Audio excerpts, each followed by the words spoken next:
Hi there, this is the second video in my second series of videos. Last time we talked about how the past can control our future and how that's something that we must try not to allow to go on. I want to give you an example in my own life, nothing like the kind of things that you're talking about and I'm talking about. I am one of the 31% of adults in the UK who cannot swim 25 metres, or indeed in my case, at all. So where does that come from? I have the normal number of arms and legs and you'd think it would work for me. Well, I recall that when I was a child of about 8 or 9, something like that, my father several times warned me about keeping away from canals.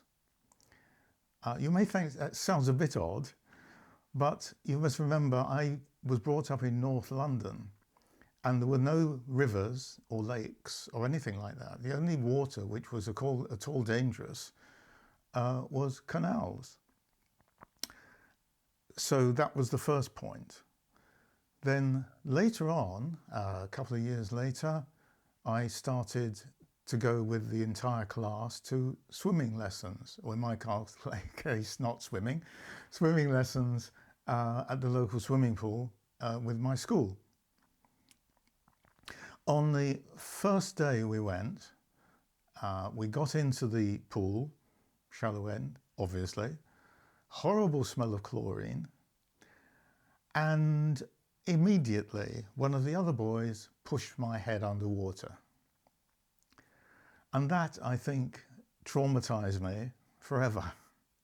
Now, that's a very silly example, but that kind of thing, something that's on the surface so trivial, can have a lasting effect on our minds. For you, it's more likely to be a matter of an implanted thought of some kind. Now, where did that come from? You believe that other people think you will fail. Your self-esteem has reached rock bottom. It's been eroded. And how has that happened? Well, there are lots of sources, but I want to point out that none of the things I'm going to mention necessarily lead to something bad in you.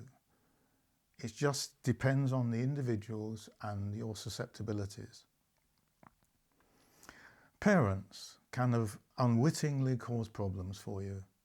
They may have been particularly critical, or they set goals which you couldn't actually reach, or they avoided affection, perhaps, or perhaps dominated you in some way. Now, especially with this one, remember that parents themselves have no training in being parents. What happens is that each generation learns but through what has happened to them. And if they were brought up in that way, say a hypercritical way, then they naturally treat you in the same way because they don't know any other system. So to some degree or other, we all have this problem of cycles of misunderstandings and badly explaining things and so on. But you can break the cycle. Another problem can be unrealistic expectations. You think that you should be able to do as well or better than this person over here. But remember, there's a fine line between doing your best and actually knowing your limits. Self-esteem and self-worth decrease if you constantly are battling against that, and self-doubt increases. To take an example from football, footballers who play in the local kickabout or even in some league or other at the bottom of the system don't expect ever to be as good as Ronaldo or Messi. They're realistic about their talents. Well, we all need to be realistic. We've all got different gifts, but not all of them can be stretched further and further. You can also have faulty thinking. So you've picked up something from a discussion with somebody, a relationship with somebody, and in the back of your mind, you're thinking, nobody likes me. It could be this one person actually didn't like you, but that doesn't mean that nobody likes you. Or you pick up the idea that I'm stupid. I'll never get a decent job. And then none of those are actually based on evidence. And that's something I want to talk a little bit about later. Nowadays especially, there's the influences from outside you that you can avoid, but probably don't. The social media, or anti-social media as I prefer to call it. Apparently more than 80% of 13-year-olds and older use them now on a regular basis. But until the early 2000s, those media just were not available. And so there's continuous pressure from outside you, making you think, I should be like that, I should be doing this, I should think like that, I should dress in this way.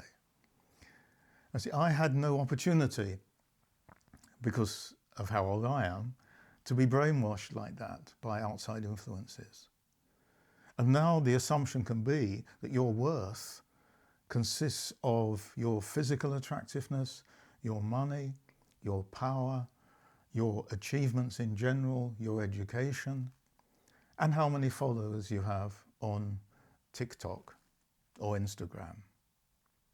And also, there are the dreaded influencers who peddle their opinions, and many people think that what they're saying must be right because everybody else says they're right, and so they get their opinions twisted in that way. Believing that your worth depends on anything like that is a one-way ticket to nowhere.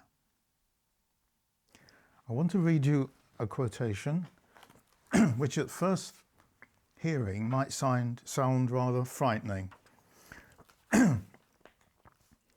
Negative emotions like loneliness, envy and guilt have an important role to play in a happy life.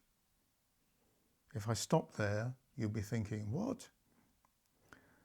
He goes on, they are big flashing signs that something needs to change.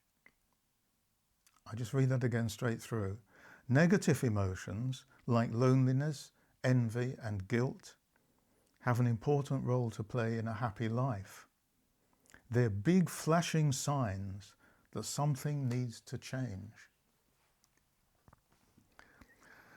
Next time, we'll talk about how you can use your friends or a counsellor to check the validity of your view of yourself, and also how you can do some of that job for yourselves.